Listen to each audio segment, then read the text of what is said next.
There is no place to go to compare with your imagination. So go there to be free if you truly wish to be. Willy Wonka.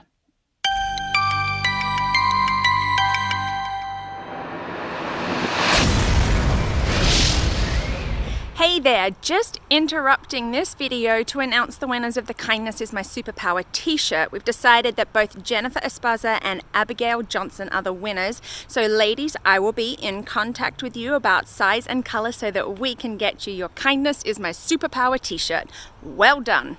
Welcome to Learning Life, and this week we are talking about one of my favorite things. I probably say that a bit, but this is one of my favorite things, imagination, and how we can foster and encourage imagination in our children.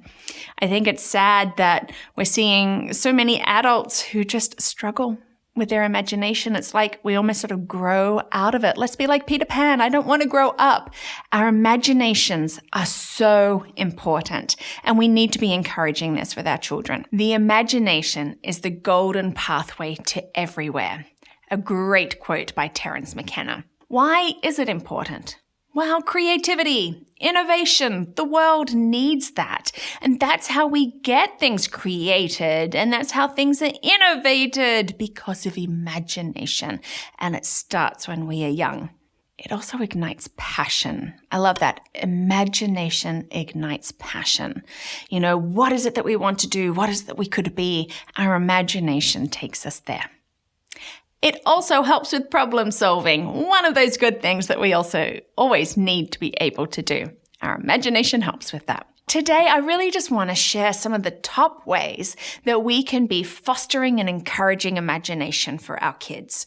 Because, it just breaks my heart to think that we just have children that will grow up that won't imagine and won't just enter into these alternate worlds and just have all these adventures in their brains. Oh my goodness, I know I do, and this is something that I want for my girls. So what are some ways that we can really be encouraging and fostering imagination? Well, let's encourage imaginative play.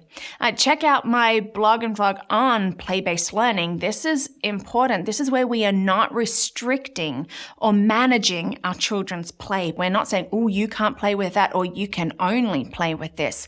We're allowing them that free rein to be able to play with what they have. And in that not managing, I would also say, don't manage gender stereotypes. Look, small children don't have that concept of gender. If boys want to play with castles and with dolls, let them. They're going to actually play with them very differently to how girls will, but why are we stopping them? And my girls love cars and bikes and motorbikes and all of that sort of stuff. I'm not going to stop them. And so I think if we can just let them take their toys and play with them how they want, we are going to see their imaginations ignited. Now, toys are great. Get imaginative toys, or toys that really do encourage imagination. Lego is great. Playmobil, blocks, dolls, all of those things where they can be one thing or another. But don't just use toys. Encourage use of household items as well. I know my girls love their kitchen stuff, and we don't actually buy them, or like the little kids' kitchen stuff. We pick it up at Dollar Tree, or it's stuff that we've used, and they can make it one thing. Or I love watching them taking like a chair and flipping it over, and all of a sudden that's a school bus.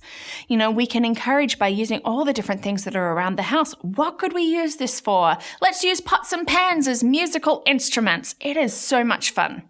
Dress-ups. I love dress-ups. My girls love dress-ups.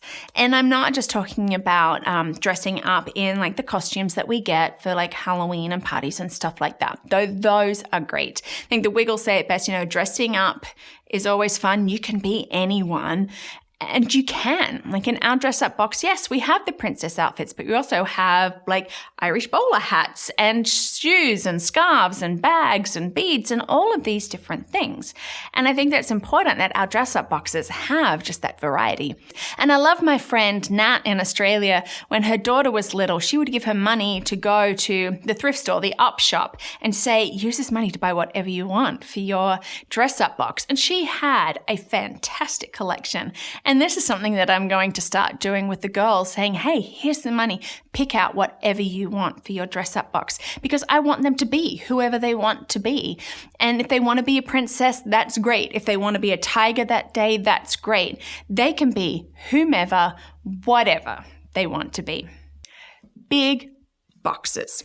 Who doesn't love big boxes? I know I do. Big boxes, they are anything from rockets to planes to cars to caves. You can make things out of them too.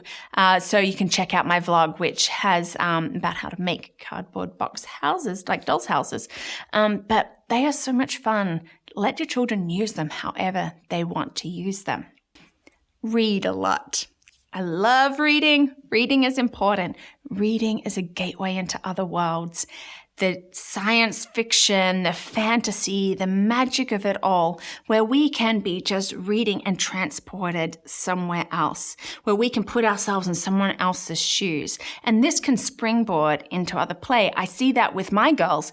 They will take a story that we've been reading and all of a sudden they're acting it out with their toys.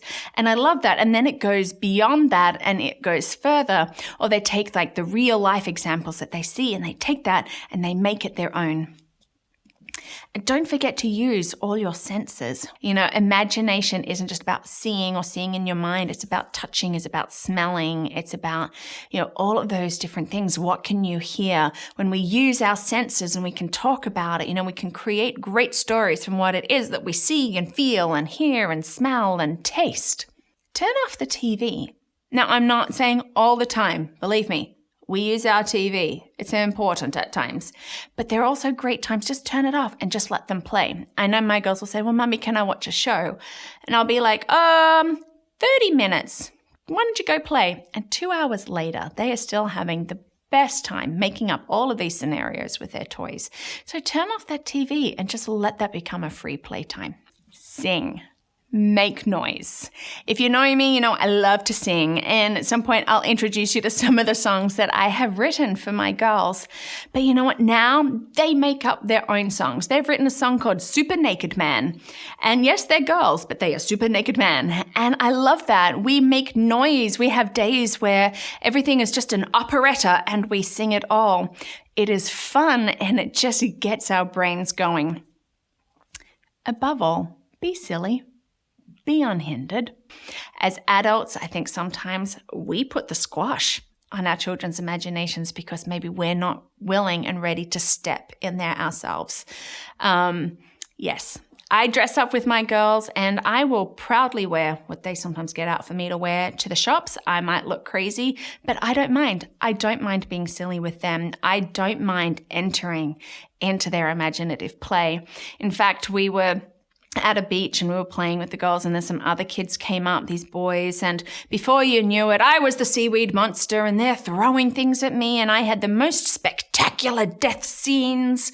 I'm down and it was so much fun. We were just laughing so hard. And afterwards, like some of the parents came up and were like, oh, thank you so much for playing with my children. And wow, I couldn't do what you did. Like, what? Be silly, have fun. And they're like, oh, yeah, no, I couldn't just get up there and do it. And I'm like, gosh, I'm 43. It's really easy.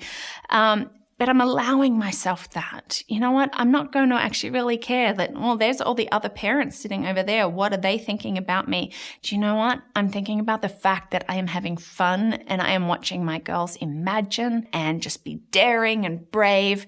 And these are all great things. Let's not squash our children's imaginations, but let's just find some ways that we can really fire it up and just let them go for it and reach for the stars. Because the last thing we need is a generation of children that just can't imagine.